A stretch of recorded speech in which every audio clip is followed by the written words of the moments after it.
말씀에 중요한 해답을 찾는 복된 시간이 되기를 바랍니다. 그리고 지금 온라인으로 함께 드리는 모든 분들에게도 하나님의 그 긍휼하심과 하나님의 역사하심이 각 지역에 예배를 드리는 모든 자리에 임하게 되기를 주님의 이름으로 축원을 드립니다. 오늘 본문을 보면 하나님께서 굉장히 애통한 심령으로 말씀을 시작을 하십니다.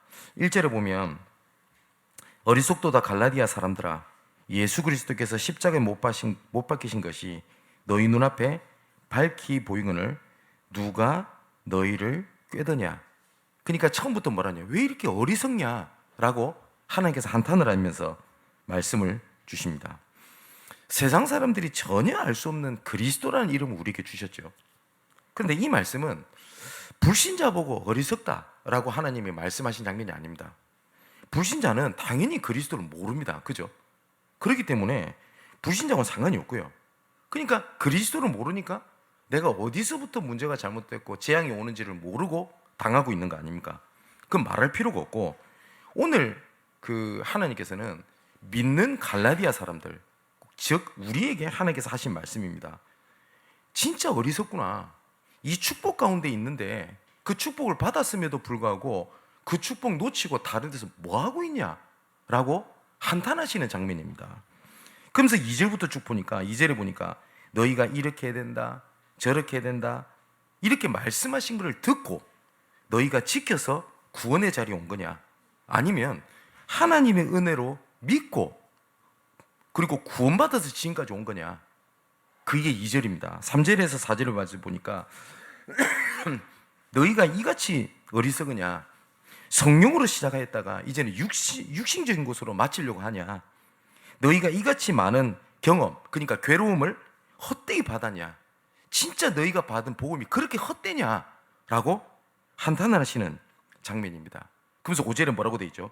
성경의 능력과 행하심이 너희 행위의 기준이냐? 아니면 믿음의 기준이냐? 이렇게 한탄하는 장면이 나옵니다. 하나님께서 갈라디아 교회를 세우실 때, 우리를 부르실 때 하나님의 말씀 우리가 굉장히 많이 알고 그걸 지키고 행하고 깨달아서 구원받았습니까? 아니죠. 하나님의 은혜로 말미암아 구원받은 거 아닙니까? 그렇게 믿음으로 시작했는데 이 갈라디아 교회에 다른 복음을 전하는 사람이 왔어요. 야, 믿으려면 제대로 지켜야 돼, 행해야 돼, 이렇게 해야 돼, 저렇게 해야 돼, 믿는 사람은 그렇게 해야 돼 라고 얘기를 합니다. 그 말이 틀린 말이 아닐 수 있죠. 근데 그건 구원하고는 아무 상관없는 얘기예요.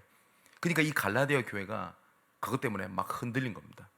그러다 보니까 믿음으로 말미암아 구원받았고, 믿음으로 말미암아 구원받았고 나중에 복 받는 거는 행위라고 생각을 한 거예요.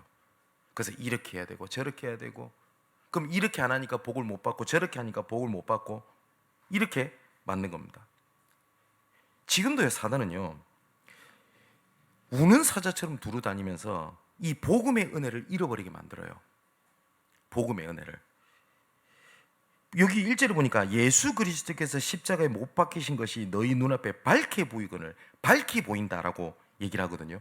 그게 무슨 말이죠? 하나님께서 어렴풋하게 아니면 그냥 어쩌다가 깨달을 수 있도록 굉장히 깊은 경지에 다다랐을 때 알 수 있는 복음을 주신 것이 아니고 눈에 보이도록 선명하게 복음을 주셨는데, 갈라디아 교회가 그 복음을 놓쳐놓고 다른 것 때문에 다른 것 가지고 움직이기 시작을 한 겁니다. 예수께서 십자가에서 못 박히신 것이 복음의 주제인데 이게 왜 은혜냐? 하나님을 떠나서요, 어떤 것으로도 구원을 받을 수 없고 하나님을 만날 수도 없어요. 그런 우리를 하나님께서 무조건적인 선택으로 우리를 선택을 하신 겁니다.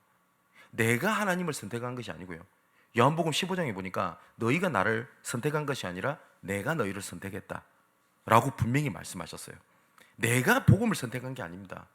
근데 자꾸 믿음의 기준을 어디다 두냐니까 내가 잘 믿고 내가 자꾸 나라는 것을 계속 강조를 시켜요. 근데 성경은 뭐라고 되어 있냐면 하나님의 무조건적인 선택입니다. 내가 잘 믿은 게 아닙니다. 하나님의 선택이거든요. 그런데 이 무조건적인 선택을요, 하나님의 선택을 아무나 받을 수 없어요. 우리가 몇 주 전까지 데살로니가를 봤지 않습니까? 데살로니가후서 3장 2절을 보니까 믿음은 모든 사람의 것이 아니라고 얘기를 했습니다. 현장에서 복음을 전하다 보면요, 하나님을 떠나서 오게 되는 영적 문제, 이 얘기를 하면 다 내 얘기라고 얘기하는 사람 만나요. 근데 여기서 해결할 수 있는 길이 있다. 뭐냐? 영접하는 자 곧 그름을 믿는 자들에게는 하나님의 자녀가 되는 권세를 주셨다. 그러면 진짜 예수 그리스도를 내 마음속에 주님으로 영접하시겠습니까? 라고 얘기할 때 그것까지는 좀, 이렇게 말하는 사람 진짜 많아요. 아까 영적 문제가 뭐다, 하나님을 떠난 문제가 뭐다 얘기하면 다 자기 문제래요. 어떤 사람은 울기도 울어요. 다 내 문제라고. 영접하시겠습니까? 안 한대요. 그때마다 뭘 보냐니까 구원은 모든 사람의 것이 아닙니다. 근데 우리에게 하나님께서 믿을 수 있는 은혜를 주신 거거든요. 그리고 성경에 보니까 로마서 5장에 뭐라고 되어 있냐, 우리가 아직 연약할 때에, 우리가 죄인 되었을 때에, 우리가 하나님과 원수가 되었을 때에 하나님께서는요, 우리를 어떤 조건도 보지 않으셨어요. 아, 얘는 조금 착하네, 아, 얘는 구원받을 수 있겠다, 얘는 조금 불쌍하네, 아, 좀 불쌍하니까 구원을 줘야 되겠다. 하나님께서는 우리에게 조건을 두시지 않으셨어요. 그걸 보고 뭐라고 얘기한다고요? 무조건적인 선택이라고요. 무조건적인 사랑으로 하나님께서 우리에게 은혜를 베푸신 겁니다. 불가항력적 은혜. 그리고 끝까지 하나님께서 지키시고 보호하시고 하나님의 자녀를 끌고 가십니다. 그걸 보고 뭐라고 그러죠? 성도의 견인이라고 얘기를 해요. 자, 여기에는 모든 것이 기준이 어디 있습니까? 하나님께 있어요. 하나님이 복음을 계획하셨고 시작하셨고 이끄시고 이루신다고 되어 있습니다. 복음에는 나라는 단어가 들어갈 공간이 없어요. 복음에는 하나님이 계획하셨고 하나님이 시작하셨고 하나님이 이루시고 하나님께서 끝까지 성취하십니다. 여기에 나라는 게 들어가지 않아요. 하나님께서는 우리와 의논을 하지 않으신다고요. 그런데 이 갈라디아 교회에 다른 복음을 말하는 형제들이 들어왔다라고 되어 있습니다. 그래서 갈라디아서 1장 6절 7절을 보니까 그리스도의 은혜로 너희를 부르신 이를 이같이 속히 떠나 다른 복음을 따르는 것을 내가 이상하게 여기노라. 다른 복음은 없나니, 없다고 분명히 말씀하셨어요. 다만 어떤 사람들이 너희를 교란하게 하여 그리스도의 복음을 변하게 하려 함이라. 그래서 이 사단은요, 지금도 복음을요 희미하게 만들거나 모르게 만들거나 헷갈리게 만들어요. 자, 지금도 많은 사람들이 지금도 이건 논쟁입니다. 믿음으로 말미암아 구원받지만 행위를 가지고 하나님께 복을 받는다 라고 얘기를 합니다. 굉장히 일리 있는 것처럼 보이죠. 우리의 행위가 하나님 앞에 얼마만큼 선하게 보일 거라 생각하십니까? 우리 행위가. 이사야 64장에 보면 우리의 의, 우리의 선, 우리의 의지는 다 더러운 옷과 같아서 바람이 흩날린다고 되어 있거든요. 하나님은 완전하신 분입니다. 그렇기 때문에 불완전이라는 거랑 공존을 할 수가 없어요. 근데 우리가 완전한 의, 완전한 행위, 완전한 믿음, 완전한 결단을 우리가 하나님 앞에 할 수 있어요? 못합니다. 그래서 하나님은 우리의 어떤 것도 하나님께서 우리의 선하게 보지 않으세요. 그럴 수가 없어요. 근데 왜 하나님은 우리의 작은 믿음, 우리의 작은 결단, 불완전함을 하나님께 기뻐 받으신지 아세요? 딱 하나입니다. 자녀라는 거 외에는 없어요. 그렇잖아요. 여러분, 여러분의 자녀가 그 어버이날 때, 얼마 전에 어버이날이었지 않습니까? 어버이날 때 아침에 갑자기 일어나가지고 안 하던 짓을 합니다. 설거지를 하네? 그릇 다 깨부셔버린 겁니다.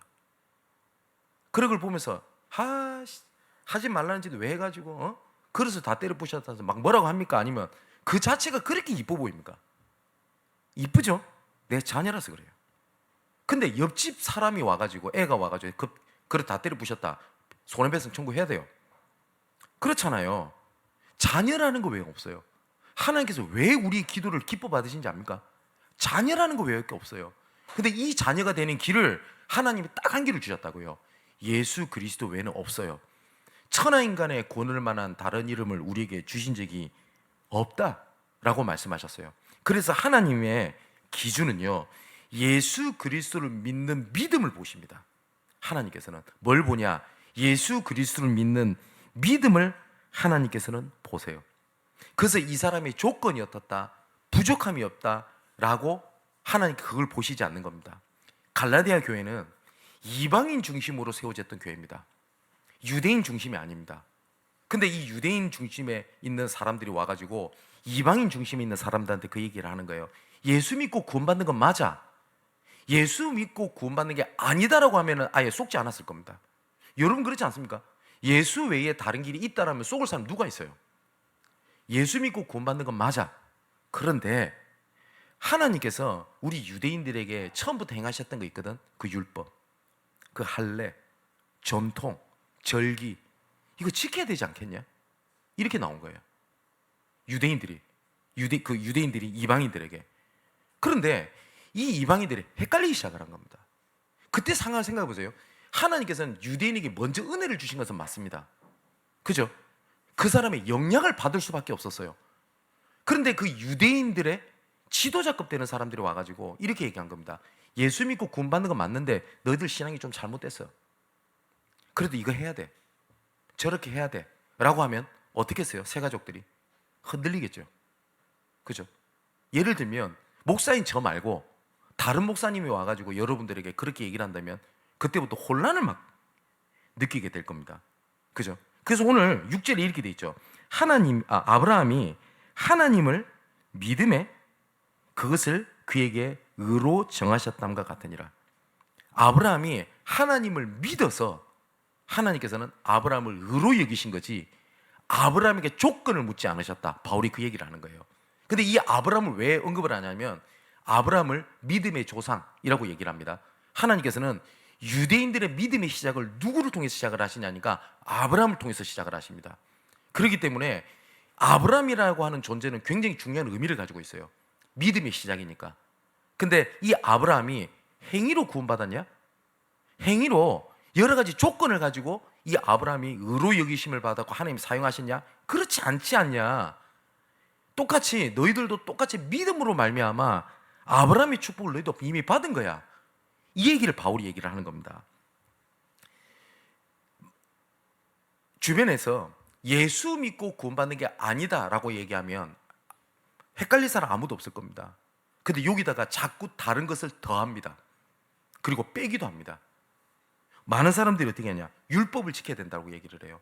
저는 이 부분에서 연구를 좀 더 해보겠습니다만은 어떤 사람은 이렇게 얘기를 합니다. 믿음으로 말미암아 구원받고 행위로 말미암아 복을 받는다. 저는 그거 틀렸다고 생각하거든요.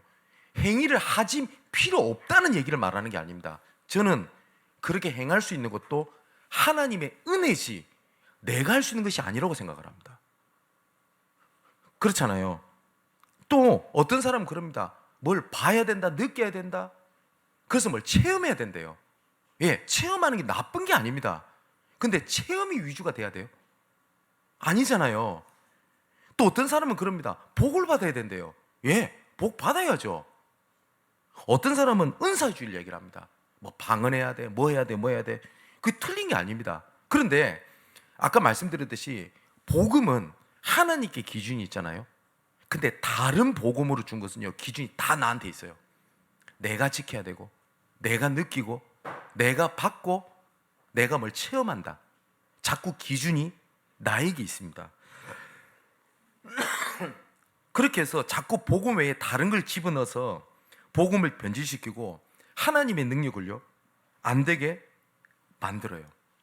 디모데 후서 1장 9절에 말씀이 이렇게 되어 있습니다. 하나님이 우리를 구원하사 거룩하신 소명으로 우리를 부르심은 우리의 행위대로 하심이 아니요 오직 자기의 뜻과 영원 전부터 예수 그리스도 안에서 우리에게 주신 은혜대로 하려 하심이라. 분명히 우리에게 조건을 두시지 않으셨어요. 하나님이 기준이 되어서 하나님이 선택하시고 하나님의 은혜로 소명을 주시고 그 일을 이루어 가신다라고 말씀하셨습니다. 바울이 예수 그리스도를 제대로 믿어야 되겠다라고 결단했던 것이 아닙니다. 하나님께서 바울을 부르셨어요. 그죠? 그리고 바울을 향한 영원전부터 계획을 갖고 있었습니다. 아나니에게 이름 말씀하시죠. 이방인들과 많은 임금들 앞에서 나의 이름을 증거하기 위한 나의 택한 그릇이다 라고 분명히 말씀하셨어요. 그러면서 오늘 바울이 한 인물을 가지고 얘기를 합니다. 아브라함의 믿음을 가지고 얘기를 해요. 그러면 아브라함이 어떻게 어떤 형태로 하나님이 부르심을 받았고 어떻게 복을 누렸는지를 우리가 좀 확인을 해야 되겠죠. 자, 로마서 4장 2절에도 아브라함에 대한 얘기가 나옵니다. 아브라함이 행위로서 의롭다 하심을 받았으면 자랑할 것이 있으려니와 하나님 앞에서는 없다라고 딱 성경 못을 박았어요. 아브라함이 하나님 앞에 의롭다 하시는 것이 조금이라도 아브라함에게 있다면 자랑할 것이 있겠지만 하나님 앞엔 아무것도 없다라고 하나님 말씀에 그렇게 못을 박았어요. 자, 그럼 아브라함을 한번 잘 살펴보겠습니다. 아브라함이 그 갈대아 우르라는 곳에서 살았어요. 근데 하나님께서는 그곳에서 나오라고 얘기를 하신 겁니다. 아브라함에게. 금요예배 때 좀 말씀을 좀 드렸는데 예수 믿는 자에게 변하는 것이 가장 큰 것이 뭐라고 생각이 드십니까? 지금 인터넷으로 지금 각 지역에서 말씀을 듣는 그 현장에 뭐 예수 믿고 병이 나았습니다. 예수 믿고 가정이 평안해졌습니다. 예수 믿고 문제가 해결됐습니다. 이런 간증들이 여기저기서 많이 들립니다. 예, 하나님의 은혜입니다. 근데 그것도 맞는데 달라진 거 그거 말고 제일 중요한 게 있습니다. 그게 뭐냐니까 내가 바라보던 기준이 여러 가지 기준이 있을 거 아닙니까? 문제가 기준이 됐든 아니면 내 돈 버는 게 기준이 됐든 모든 이런 기준이 예수 그리스도께로 변해지는 것이 은혜 중에 은혜고 응답 중에 응답입니다. 그죠? 근데 이 기준을 바꾸게 되면 그때부터 없었던 갈등들이 생기게 돼요. 그때부터 회사를 운영을 할 때 회사가 틀린 기준을 가지고 회사가 완전히 쫄딱 망해가고 있어요. 그런데 올바른 기준을 세워서 회사를 운영하려고 하니까 그러면 갑자기 다 좋아지나요? 아니요.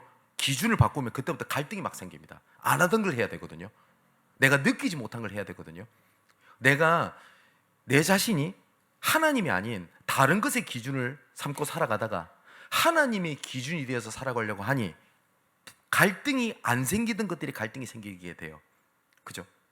그전에는 믿지 않았을 때는 별 다른 것 없이 그냥 지나갔는데 어느 날 내 자신이 복음을 알게 된 겁니다. 그랬더니 이제 가정 간에 불화처럼 보이는 거예요. 그죠?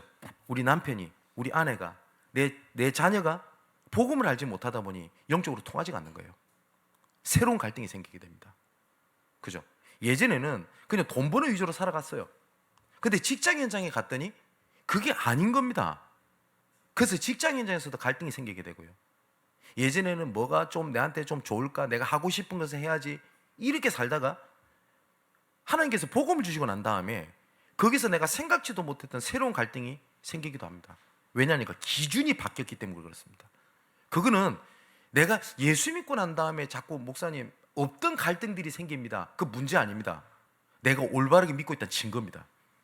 내가 똑같이 세상의 기준을 가지고 예수 믿는다. 갈등 안 생겨요. 그냥 취미생활처럼 합버리면 되니까. 근데 진짜 내가 예수 믿으면 새로운 갈등이 생겨지게 돼요. 그런데 그것이 문제가 아니라는 겁니다. 문제가. 그게 하나님의 축복의 시작이에요. 하나님께서 아브라함에게 갈대우르를 떠나라고 말씀을 하시거든요. 근데 왜 갈대우르를 떠나라고 하셨을까요? 갈대우르가 성경에는 자세하게 나와 있지 않습니다만은 한 구절을 보면요, 여호수아 24장 2절을 보니까 여호수아가 이스라엘 민족에 대한 과거를 쭉 얘기하면서 이렇게 얘기를 합니다. 여호수아가 모든 백성에게 이르되 이스라엘 하나님 여호와께서 이같이 말씀하시기를 옛적에 너희의 조상들 곧 아브라함의 하나님 나홀의 아버지 데라가 강 저쪽에 거주하여 다른 신을 섬겼다고 딱 돼 있어요. 그죠? 근데 창세기 11장에 데라 얘기 나오는데 이렇게 자세하게 나와 있지 않아요. 근데 여호수아를 통해서 알 수 있듯이 나홀, 그 다음에 데라가 가문 대대로 뭐 했냐면 우상 숭배를 했던 집안에서 아브라함이 태어났어요. 그런데 그때 당시에 수메르 문화라고 하죠. 이 수메르인들이 그 난나 혹은 달신이라고 하는 신을 섬겼거든요. 역사를 보면 아마 그 신을 섬겼던 것 같습니다.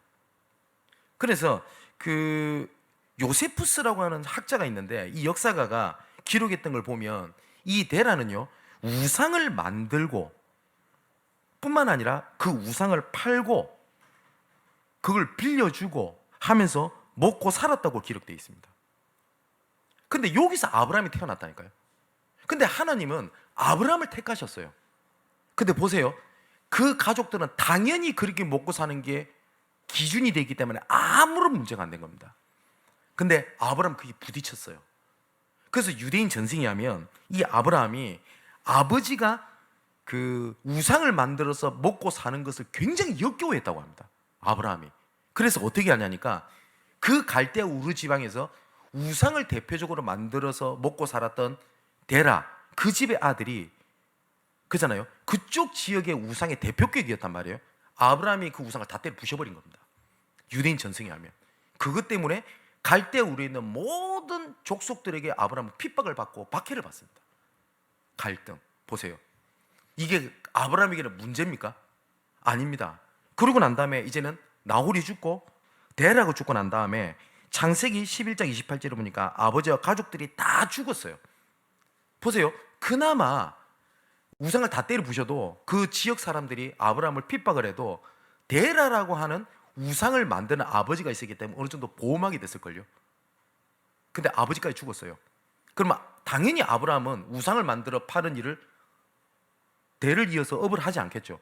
어떻게 되죠? 진짜 어쩌면 떠날 수밖에 없었을 수도 몰라요. 그런데 그게 하나님께서 아브라함을 본격적으로 복을 내리시고 일을 시작하시는 시작이었다고요.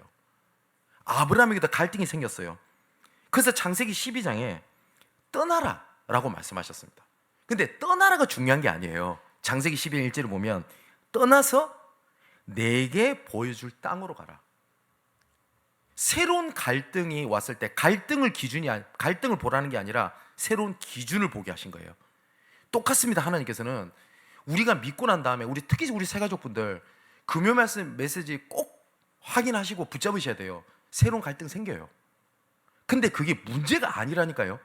근데 사단은 그걸 문제로 삼아버려요. 아브라함이 그랬다고요.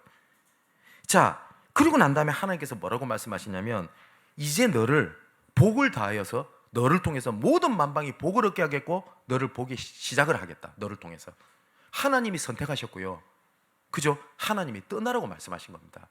그 말은 뭡니까? 흑암의 배경, 그 흐름에서 나오라는 겁니다. 거기서. 그리고 불신앙의 배경, 그 흐름 속에서 나오라는 거예요. 그리고 하나님께서 원하시는 그 자리에 있으라는 거예요. 하나님께서는. 여러분, 제가 계속 말씀드린 게 있습니다. 말씀의 자리, 말씀의 흐름 안에 있으라. 이게 우리 현주소거든요. 제가 이런 얘기를 들었잖아요. 중요한 제가 우편물을 받아야 돼요. 중요한 우편물. 그러니까 제가 우리 집 주소를 우편물을 보냈어요. 그럼 제가 어디 있어야 되죠? 제가 있는 현주소에서 우편물을 기다려야 돼요. 그죠? 근데 집이 조금 갈등이 생겼어. 에이씨, 이놈의 집구석. 내가 집에 있기 싫어. 이러면 자꾸 딴 데가 있네. 그러면서 뭐라고 합니까? 왜 중요한 우편이 안 오지? 중요한 우편이 안 오지? 이러면 됩니까? 그러면서 뭐라고 하냐면 우편 안 보냈어. 이러면 진짜 바보 같은 소리 아닙니까? 우리가 똑같이 신앙생활을 이런 식으로 해요. 하나님께서는 네게 지시할 땅으로 가라. 그 현주소를 향하여 하나님께서는 아브라함에게 말씀을 계속 주고 계세요. 그죠? 근데 아브라함이 그 현주소를 순간순간 놓치거든요. 그러니까 그 말씀이 자기랑 안 맞는 거예요. 우리 사랑하는 성도 여러분, 하나님께서는 하나님이라고 하는 새로운 기준을 방향을 맞춰가지고 말씀을 계속 주고 계시는데 그 현주소가 아니라 자꾸 다른 데 가지고 어떻게 하냐면 왜 나한테는 말씀이 안 들리지? 말씀하고 나하고 상관이 없지? 말씀이랑 나랑 자꾸 부딪힌다? 자꾸 이렇게 되는 겁니다. 근데 아브라함이 연약했단 말이에요. 그런데 이 연약함이 그 기준이요. 아브라함이 잘 보면 하나님께 기준을 뒀다가 자기한테 기준을 뒀다가 자꾸 왔다리 갔다리 합니다. 분명히 하나님께서 내 갈대우를 떠나라. 그리고 내게 네게 지시할 땅으로 가라. 아브라함이 분명히 믿었어요. 그래서 창세기 12장 4절에 뭐라고 되어 있냐니까 아브라함이 말씀 따라갔다고 되어 있습니다. 말씀을 따라갔다고 되어 있어요.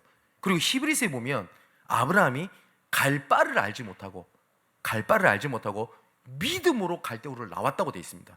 분명히 아브라함이 믿었어요. 그런데 순간순간 눈앞에 보일 때마다 아브라함이 현주소를 놓쳐버린 겁니다. 나중에 결국은 가나안 땅 도착합니다. 창세기 12장에 보면 가나안 땅에 이미 갔어요, 아브라함이. 그런데 딱 갔는데 뭐가 들냐? 기근이 딱 들린 겁니다. 그래도 어디에 있어야 되죠? 그 현주소에 있어야 되잖아요. 근데 아브라함이 어떻게 하냐? 점점 남방으로 옮겨갑니다. 그래서 애굽이라는 데를 들어가게 돼요. 아브라함이 가나안 땅 못 들어간 게 아닙니다. 들어갔어요. 그런데 기근이라는 문제 때문에 들어갑니다. 애굽으로.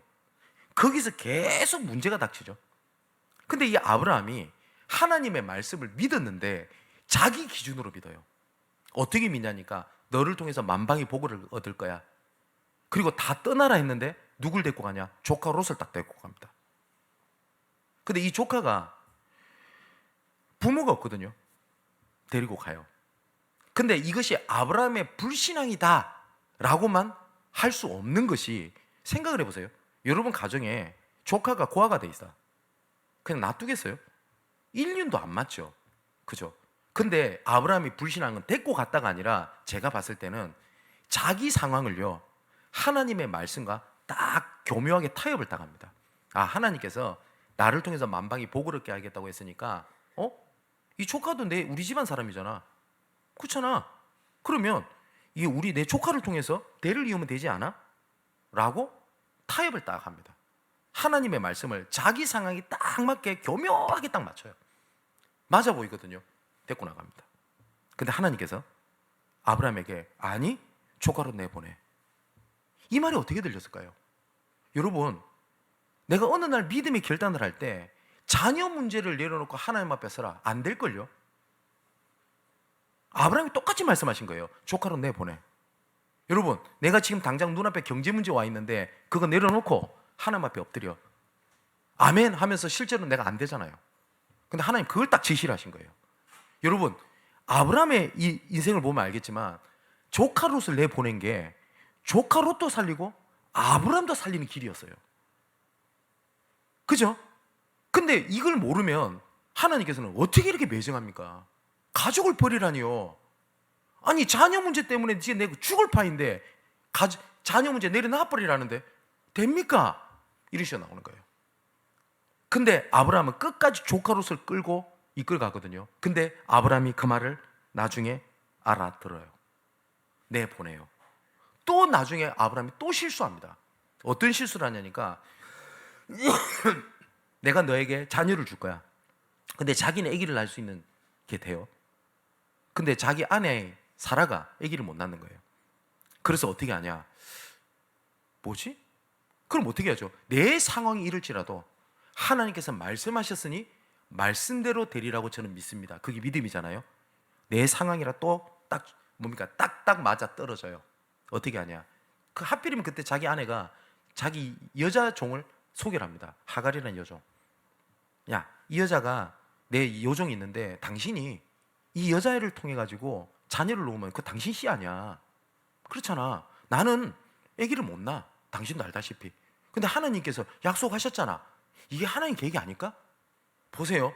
여러분, 우리가 성령인도 하나님의 응답을 이런 식으로 꼬아버리면 어떻게 됩니까? 근데 많은 사람들이 이런 식으로 꼬아요. 기도첩을 딱 펼쳤더니 내 상황에 맞는 성경 본문이 나오거든요. 응답 받았다, 이런 식이에요. 그럼 내랑 안 맞다? 이게 응답 못 받은 거예요. 그죠? 아브라함이 딱 그렇게 해요. 맞거든요. 아브라함은 하갈이라는 여자가 이뻐서 첩으로 삼았던 게 아닙니다. 자기 나름대로의 머리를 쓴 거예요. 근데 하나님 보실 때 뭐라고요? 불신앙이라고요. 그래서 자녀를 놓습니다. 근데 하나님이 계획이 아니잖아요. 또 말씀하세요. 거기서 낳은 아들 이스마엘 내보내라. 하갈 내보내라 라고 말씀을 하세요. 자, 아브라함이 계속 뭐의 싸움이었죠? 기준이 왔다 갔다 한 거의 싸움이었어요. 근데 아까 서로 말씀드렸던 것처럼 혹시 우리 새가족분들 예수 믿고 난 다음에 오는 문제가 갈등이 있을 겁니다. 그죠? 혹시 지금 이런 분도 계실 겁니다. 예배는 드려야 되는데 아유 막 피곤하기도 하고 막 멀기도 하고 그냥 인터넷으로 그냥 봐야 되겠다 이러고 계신 분 계시겠죠? 예. 그 갈등 아닙니까? 예수 믿기 전에는 교회 가야 되겠다는 갈등 단 한 번도 안 해본 적이 없잖아요. 그죠? 정말 내가 믿음의 사람이라면 내가 한두 주 빠졌어요. 그러면 예배 진짜 드려야 되는데 라는 갈등 할걸요? 그죠? 전혀 없다? 그럼 얘기가 달라지지만 정말 하나님의 자녀라면 그 갈등 생깁니다. 근데 그 갈등이 있는 게 문제가 아니잖아요. 하나님이 부르시는 하나님은 은혜 아닙니까? 아브라함에게 왔던 그 모든 갈등이 문제가 아니었다고요. 하나님께서 새로운 기준으로 보게 하시는 하나님의 은혜였습니다. 자, 그런데 아브라함이 여기서 정말 잘 인도받았고 하나님의 받은 은혜가 있습니다. 그게 뭐였냐니까 아브라함은 계속 그때마다 단을 쌓았어요. 창세기 12장에 보니까 아브라함이 아까 말씀드렸던 것처럼 하나님 앞에서 계속 실수하고 연약하고 흔들리는 장면이 계속 나옵니다. 근데 아브라함이 꼭 하는 게 있어요. 창세기 12장 7절 9절을 보니까 여호와께서 아브라함에게 나타나 이르시되 내가 이 땅을 내 자손에게 주리라 하신지라 자기에게 나타나신 여호와가 그가 그 계신 곳으로 제단을 쌓고 거기서 베델 동쪽 산으로 옮겨 장막을 치니 서쪽은 베델이요 동쪽은 아이라 그가 그곳에서 여호와께 제단을 쌓고 여호와 이름을 부르더니 아브라함은 말씀을 받았을 때나 그리고 실수했을 때나 그거하고 상관없이 아브라함은 항상 단을 쌓았어요. 그게 무슨 말이죠? 아브라함은 현주소를 놓치지 않았다고요. 현주소를. 실수할 수 있어요. 근데 하나님 앞에 있었어요. 또 보세요. 하나님께서 또 조카로서 내보내라고 얘기를 합니다. 그리고 난 다음에 창세기 13장 14절 18절을 보니까 마지막에 뭐라고 됐죠? 이에 아브라함이 장막을 옮겨 헤브론에 있는 마므레 상수리 수풀에 이르러 거주하여 거기서 여호와를 위하여 제단을 쌓았다고 되어 있어요. 아브라함은 실수하기 전이든 이후든 항상 어디 있었다고요? 하나님 앞에 섰어요. 기준이 하나님 앞에 있었다고요. 근데 우리가 실수할 수 있잖아요. 그럼 우리는 기준을 다 어디다 두냐면 내한테 둬요. 나 실수했어. 난 믿음이 없어. 나는 복음 잘 모르나 봐. 자꾸 내한테 기준을 둬요. 근데 아브라함은 항상 단을 쌓았어요. 자, 창세기 14장에서도 마찬가지입니다. 이제 조카로서를 내보낼 때 이젠 아브라함이 기준을 올바르게 둬요. 내가 기준이 아니라 하나님께 기준을 두거든요. 조카롯도 하나님을 믿는 사람입니다. 그래서 조카롯은 하나님을 믿는데 소돔과 고모라를 선택을 해요. 소돔과 고모라가 환락하고 굉장히 타락한 곳이라서 되게 좋아 보여서 그 롯이 선택한 것이 아닙니다. 성경이 뭐라고 되어 있냐? 롯이 보기에 소돔과 고모라가 여호와의 땅처럼 보였더라. 자기 기준으로 봤어요. 그 결과가 어떻게 되죠? 롯이 망하죠. 그런데 조카 롯을 내보내라 하는 것이 어떻게 됩니까? 아브라함을 하나님이 축복을 하시는데 가병 318명을 이끌고 조카 롯을 구하러 가요. 그죠? 조카 롯이 삽니다. 그리고 아브라함도 삽니다. 그러고 난 다음에 뭘 하죠? 소돔 왕을 이기고 난 다음에 아브라함이 또 뭘 하죠? 제사장 앞에 가가지고 11조로 단을 딱 쌓습니다. 아브라함이 잘한 거 딱 하나가 있었어요. 현주소를 놓치지 않았어요. 창세기 15장에도 하나님께서 창세기 15장에 아까 말씀드렸던 그 일 후에 하나님께서 말씀이 아브라함에게 임합니다. 언제요? 제단을 쌓았을 때 드디어. 그리고 뭐라고 말씀하시냐? 아브라함아 두려워하지 말라. 나는 내 방패요 너희 지극히 큰 상급이다. 하나님이 언약을 주시죠. 그리고 난 다음에 창세기 17장에는 하나님께서 드디어 언약을 주실 뿐만 아니라 아브라함의 미래와 영혼에 대한 축복을 딱 주십니다. 너 이름을 아브람이라고 하지 마. 아브라함이라고 해라. 아브람은 높은 아버지라는 뜻이에요. 높은 뭐예요? 그죠? 근데 아브라함, 열국의 아버지로 바꾸십니다. 네 아내는 사레라고 하지 말고 사라라고 해라. 열국의 어머니로 바꿨어요. 그래서 아브라함을 통해서 우리가 믿음의 조상이라고 얘기를 합니다. 자, 또 아브라함에게 결정적인 하나님께서 얘기를 하십니다. 네 독자 이삭을 단으로 바치래요. 번제로. 그 전에는 믿음에 대한 자기 믿음에 대한 결단을 가지고 하나님 앞에 서는 일을 했잖아요. 제일 큰 시험을 하나님이 딱 주신 겁니다. 창세기 22장에 분명히 그렇게 돼 있어요. 하나님께서 아브라함을 시험하시려고. 네가 사랑하는 독자 이삭 아들, 처음에 갈대우르를 떠나라 라고 하나님께서 말씀을 주셨거든요. 그때가 성경에 보니까 아브라함이 75세라고 돼 있습니다. 100세 때 나왔어요. 그러면 그 기간이 얼만큼 긴지 아시겠죠? 하나님 응답하신 그 기간이, 그 기간 동안에 아브라함은 뭐 했다고요? 하나님 앞에 섰다고요. 근데 응답하셨는데 그 이삭을 바치래요. 근데 하나님도 잔인하지. 그전에는 뭡니까? 단을 쌓을 때 양, 소 이런 거 좋아하시다가 식성이 바뀌셨는지 내 아들을 달라 그러네. 그죠? 아브라함에게 하나님께서 네 평소에 바가지 긁는 네 옆에 있는 네 사라 그거를 번제로 바치라 이러면 아브라함이 은근히 미소를 지으면서 아멘 이러면서 바칠 수 있겠는데, 네가 사랑하는 독자 이삭 아들을 바쳐라 라고 얘기를 한 겁니다.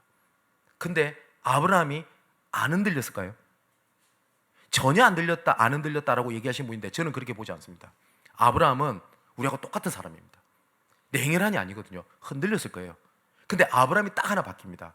그 전에 항상 기준이 왔다리 갔다리 했던 아들, 이제는 아브라함이 독자 이삭을 믿음으로 바칩니다.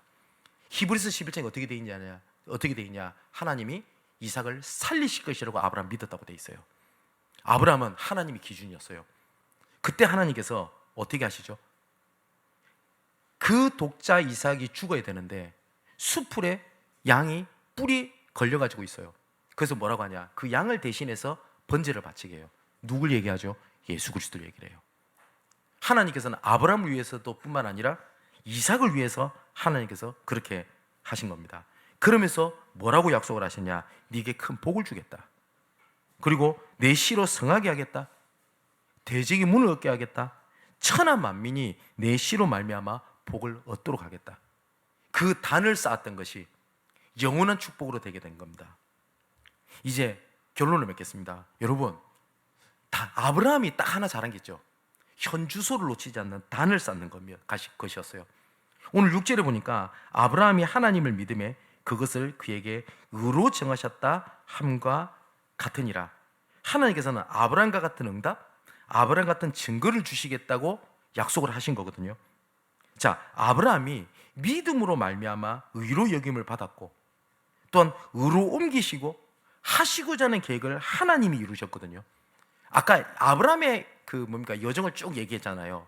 그러면 우리가 어떠한 하나님 앞에 단을 쌓아야 되겠냐? 아브라함이 첫 번째 단을 쌓았던 것은 불신앙을 버리는 결단하는 단을 쌓았어요. 그게 어디 나오죠? 창세기 13장입니다. 조카로서 내보내라. 흔들렸을 거예요.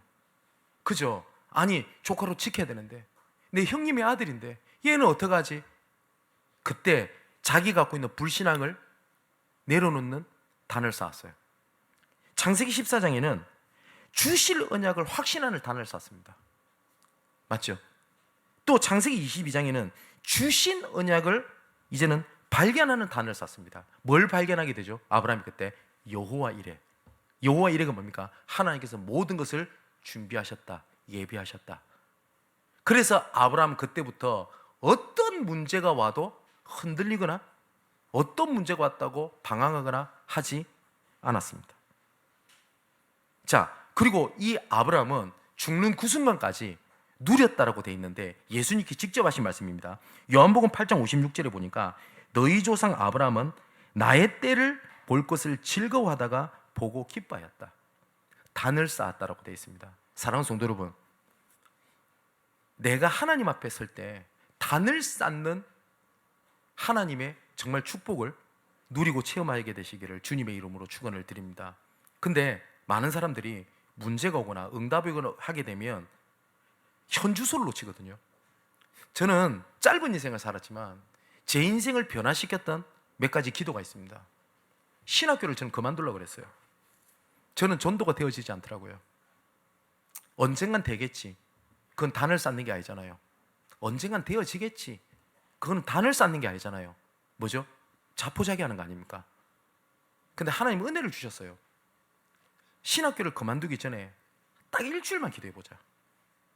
그래서 학교를 안 갔어요, 제가. 그리고 메시지 테이프를 가지고 월요일부터 금요일까지 5일이죠.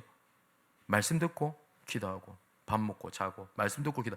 그게 일주일 동안 집중하게 만드셨어요. 왜요? 단을 쌓은 겁니다. 그때 하나님께서 보여주셨던 은혜, 그때 하나님께서 보여주신 현장에 대한 응답이 있거든요. 그때 주신 은혜가 지금까지의 현장에서 지속할 수 있던 하나님의 은혜의 은혜를 확인하게 만드셨어요. 사도행전 13장 48절에 영생을 주시기로 작정된 자는 다 믿더라. 있구나. 아, 진짜 있구나. 이게 진짜 제 마음속에 정말 들어왔어요. 그때부터 희한하죠. 하나님께서는 전도의 문을 열어가기 시작하셨습니다. 또 두 번째 위기가 찾아옵니다. 대학원 과정을 갈 때 또 그만두려고 그랬어요. 가정 문제, 여러 가지 경제 문제, 내 형편, 이렇게 되면 어떡하죠? 방황하죠. 그때 제가 하나님 앞에 결단했던 게 하나가 있었어요.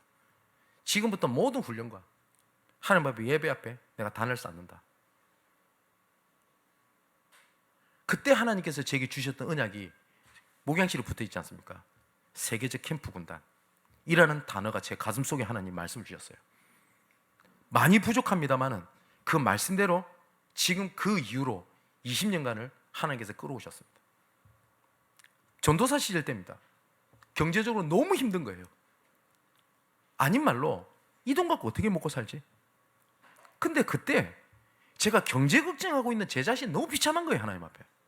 하나님의 자녀가. 그래서 제가 그때 뭘 하냐니까 모든 그때 받았던 수입을 하나님 앞에 드립니다.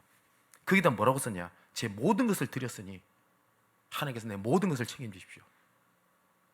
경제의 단을 쌓았어요. 하나님은 정말 그 기도 응답하셨습니다. 여러분 아시다시피 어제 말씀을 준비하면서 근래에 저한테 가장 제 마음적으로 힘들었던 때가 있었습니다. 그게 딱 작년 이맘때입니다. 아마 느끼신 분 아시죠? 그래서 제가 그때는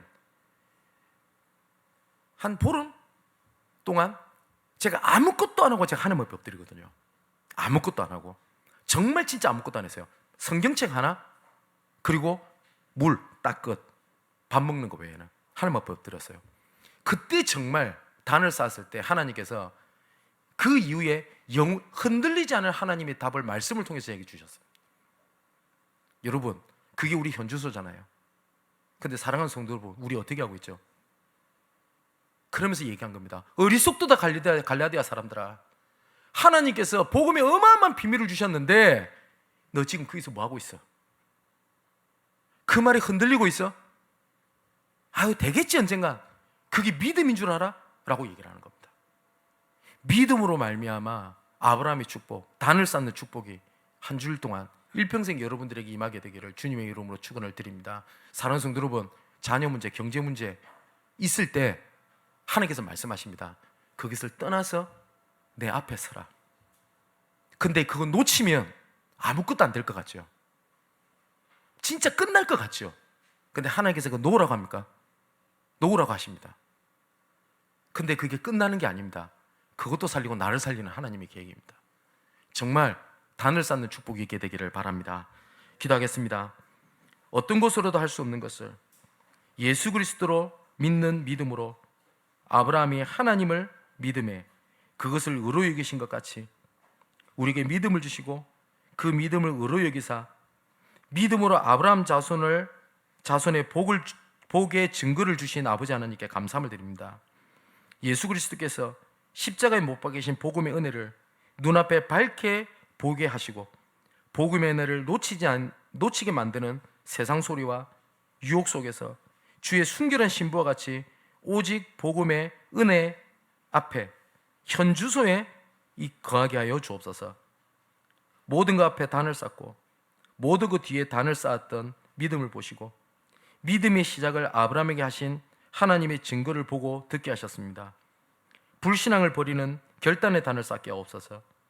문제 앞에 주신 언약을 가지고 확신하는 단을 쌓게 하시고 주신 언약을 발견하는 단을 쌓으며 주신 언약을 누리는 단을 쌓게 하여 주옵소서. 나의 몸과 중심과 시간, 가장 가치 있게 붙잡고 몸부림치고 있던 그것을 하나님 앞에 내려놓고 하나님이 기뻐하시는 거룩한 산 제물로 드리는 단을 쌓는 우리에게 보좌의 능력으로 함께할 것을 믿사오며 살아계신 예수 그리스도 이름으로 기도하옵나이다. 아멘.